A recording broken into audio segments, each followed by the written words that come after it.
So I think, it's been a sensational show that is simple and it works. When you go in to track an episode, do you have to just on a personal level have to have a full understanding of the entire process before you start recording, or can you just kind of go in, read off the paper, and make it sound like you have a deep understanding of this entire process?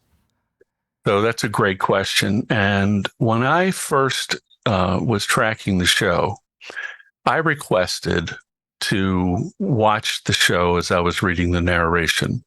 So I'd have a monitor and I'd be watching the show play back with time code, and I'd hear the previous narrator low in my ear. And then I would read the script along to it so I could see what was happening.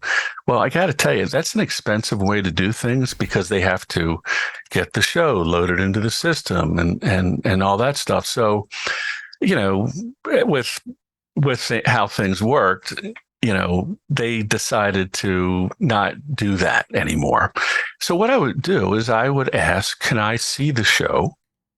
So they would send me a movie clip of the show, MP4 file or something, and the script, and I would look it over before I would read the show for the narration. So initially, we used to record all the shows down at Discovery's production studio headquarters, which were in Silver Spring, Maryland.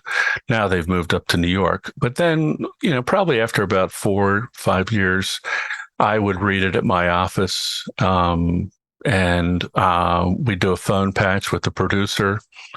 They would listen to me read the script. And because the show, it is back-to-back copy, but there's always pauses, right? It's like, there's like a couple sentences and then there's a little pause. So the narration is really easy to kind of place, if you're kind of going along with the basic pace.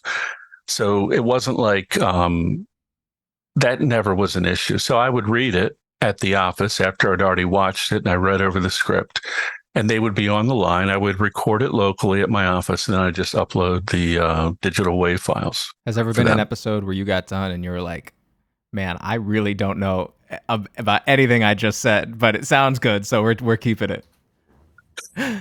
Not yet. Well, the crazy thing is, I was always curious as a kid. Okay.